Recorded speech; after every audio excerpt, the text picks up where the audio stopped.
After 7 years at sea, the young man finally came home to see his mother.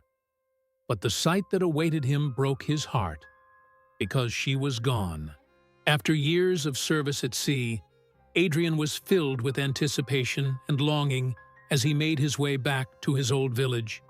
He had imagined this moment countless times, being greeted in his mother's warm kitchen with the scent of her famous fish soup simmering on the stove. The purple violets he held in his hand were his mother's favorite flowers and a silent symbol of the deep bond between them. As he walked through the cobblestone streets of the village, every detail reminded Adrian of the shadows of the past. The same weathered houses, winding paths, and familiar fishermen mending their nets. But as he approached his childhood home, the excitement inside him slowly turned into an inexplicable fear. The house was shrouded in an eerie silence.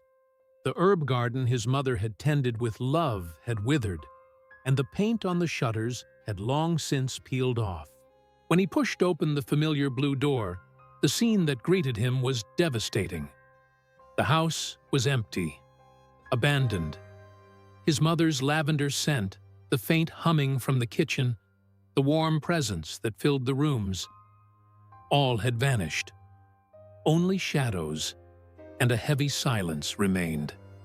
Adrian's heart sank like a stone into the dark depths of the ocean. When he found his brother Lucas, the devastating truth came to light. "Our mother disappeared 18 months ago," said Lucas, playing with the ring on his finger. "She didn't want to leave, of course. You understand?" These words echoed in Adrian's mind like thunder. How could this be possible? Why had his mother disappeared? And where could she have gone? Adrian refused to accept this reality. His mother, Elena, was his everything, his guiding light. He was certain she would be here, tending to the garden, humming old sea shanties.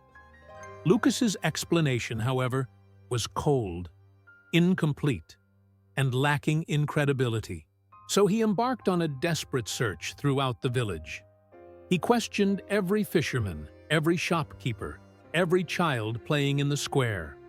Most of them avoided his gaze and mumbled vague answers, until he met old Captain Benedetto, who bore the marks of decades spent at sea. The captain's eyes were filled with sadness, and finally he whispered the truth.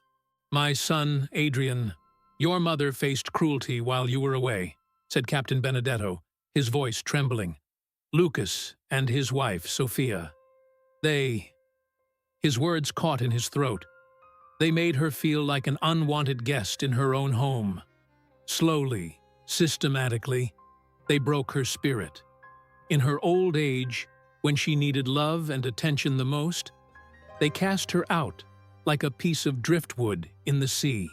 These words pierced Adrian's soul like shards of glass.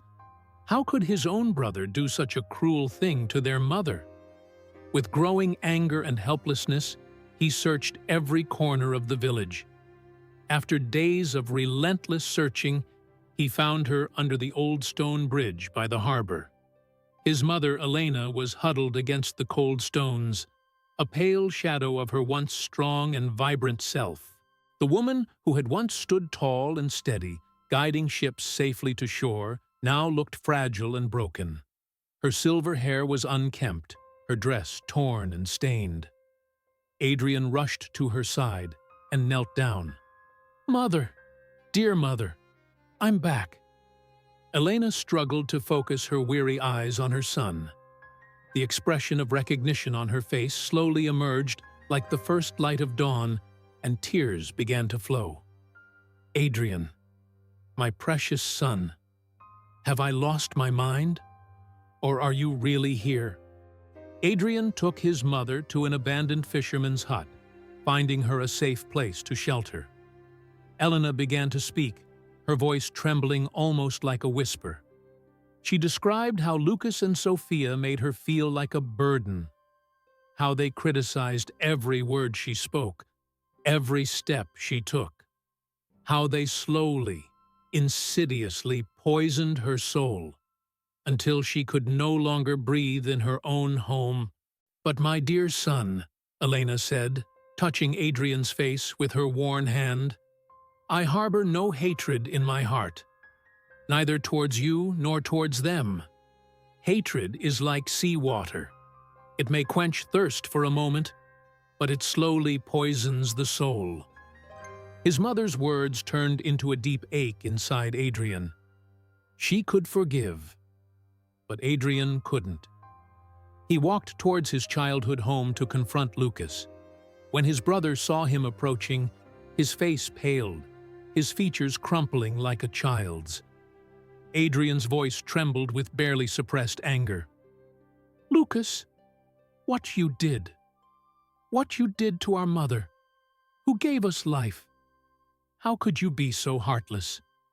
The woman who sang us lullabies, who mended the torn sails of our childhood. How could you leave her to die alone under a bridge?" Lucas defended himself, his words tangled. "You don't know what it was like, Adrian. While you were off on your adventures, I stayed here. She had become demanding, difficult, and her health was deteriorating. Sophia was expecting our first child, and the stress had reached an unbearable level." "Those aren't reasons, they're excuses," Adrian shouted, his voice echoing off the stone walls. "She was our mother, the woman who went out to the shore on stormy nights to pray for our safe return. Our duty was to protect her from life's storms, not to become the storms themselves." Lucas fell silent. Shame weighed heavily on his shoulders. Adrian continued, his voice now calm but as cold as winter seas. "Brother, I will carry the mark of your betrayal until I die. But with the wisdom our mother taught us, I choose the harder path of forgiveness. For hatred is a heavy anchor that prevents the soul from sailing toward peace." Adrian and his mother Elena found shelter in a small cabin on the cliffs overlooking the endless sea. It was modest, but filled with the warmth they had both longed for. Adrian devoted himself to caring for his mother, helping her slowly recover by treating her with the same kindness she had once shown him. As Elena watched the sunrise paint the sky with hues of hope, she shared her wisdom. "Dear son, life's storms have tested us, but faith is a beacon that illuminates our path even in the darkest nights. Do not let the pain you feel for your brother poison your generous heart.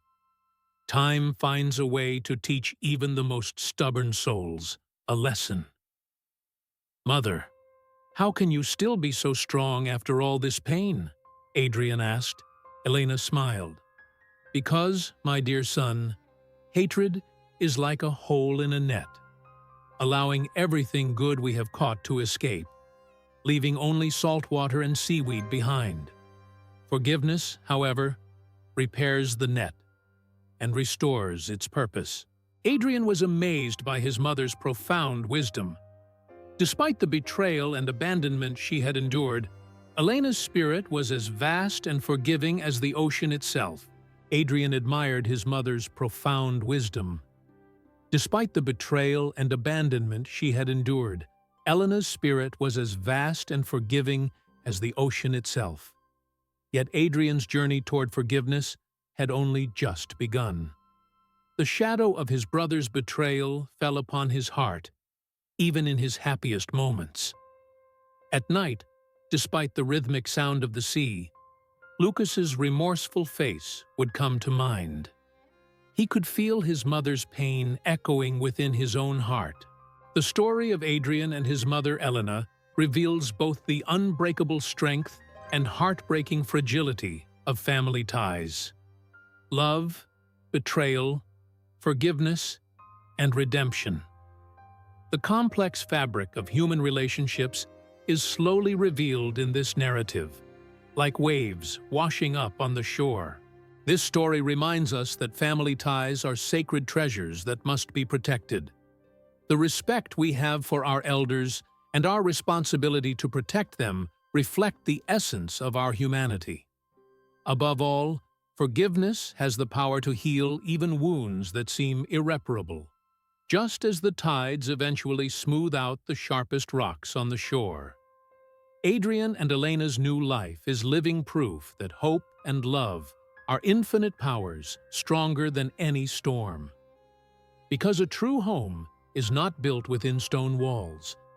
It is built in hearts filled with love and respect. Faith guides us through the storm. Love gives us the strength to endure it. Forgiveness grants our souls the opportunity to find calm seas. And Adrian and Elena continued their peaceful life in their small cottage by the sea. The rhythm of the waves reminded them every day that after every storm comes peace, and after every end comes a new dawn. If you were in their place, would you forgive? Share your thoughts in the comments.